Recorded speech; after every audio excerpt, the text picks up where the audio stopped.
जय श्री राधे। पूज्य श्री सद्गुरुदेव भगवान के चरणों में प्रणाम। आज पूज्य श्री सेठ जयदयाल गोयंदका जी कहते हैं, कुछ भाई नाम जप के महत्व को नहीं समझने के कारण नाम जप की निंदा कर बैठते हैं। वे कहते हैं कि राम राम करना और टाएं टाएं करना एक समान ही है। साथ ही यह भी कहा करते हैं कि नाम जप के ढोंग से आलसी बनकर अपने जीवन को नष्ट करना है। इसी तरह की और भी अनेक बातें कही जाती हैं।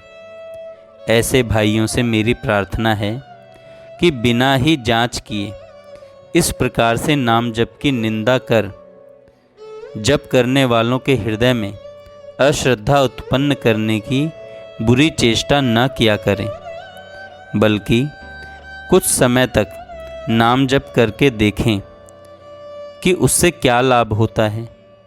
व्यर्थ ही निंदा या उपेक्षा कर पाप भाजन नहीं बनना चाहिए।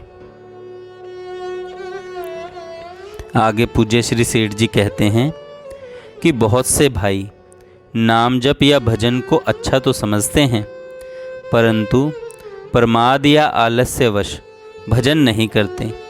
यह उनकी बड़ी भारी भूल है।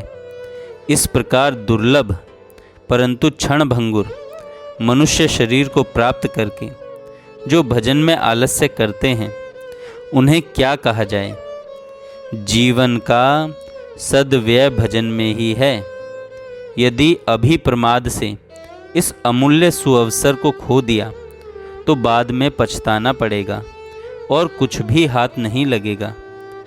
कबीर जी ने कहा है, मरोगे मरी जाओगे कोई न लेगा नाम, उड़ जाए बसाओगे छाड़ी बसंता गाम।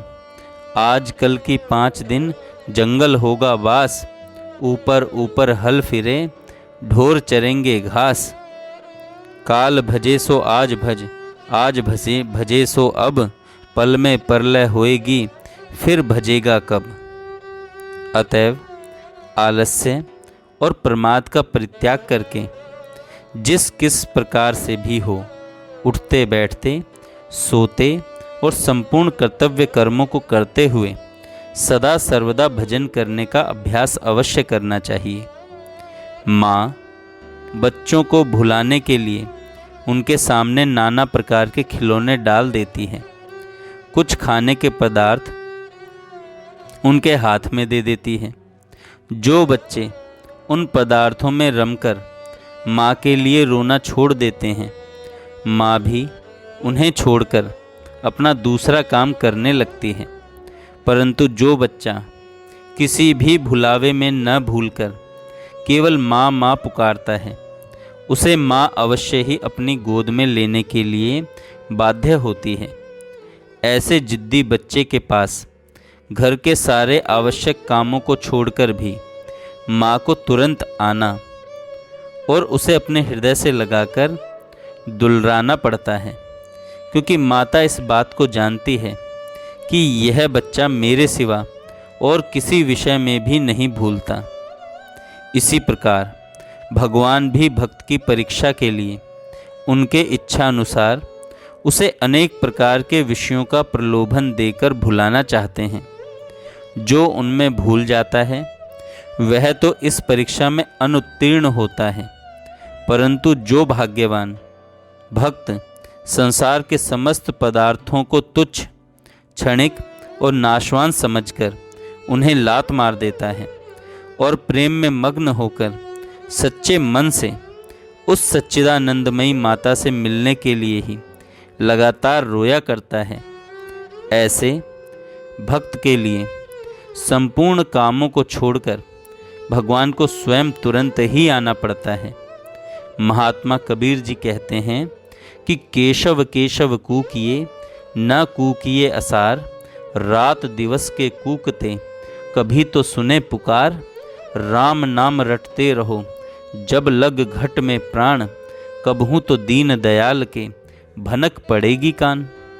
इसीलिए संसार के समस्त विषयों को विष के लड्डू समझते हुए उनसे मन हटाकर श्री भगवान के पावन नाम के जप में लग जाना ही परम कर्तव्य है।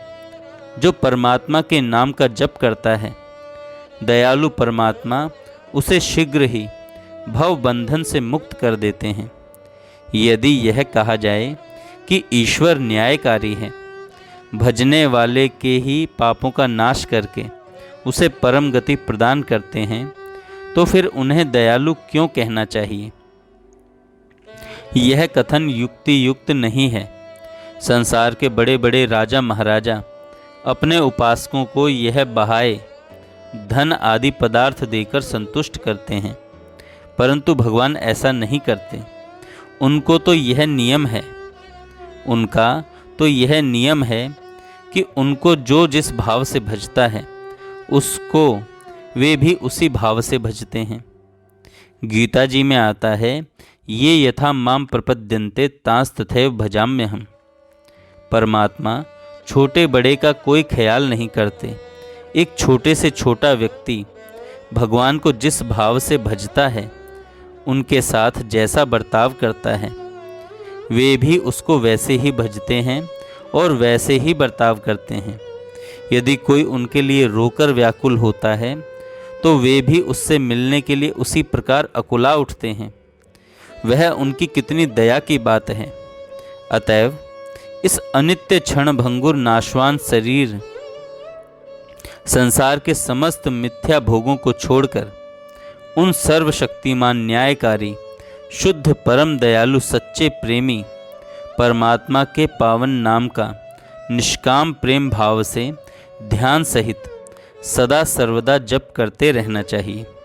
संसार के समस्त दुखों से मुक्त होकर ईश्वर साक्षात्कार के लिए नाम जप ही सर्वोपरि युक्ति युक्त साधन है।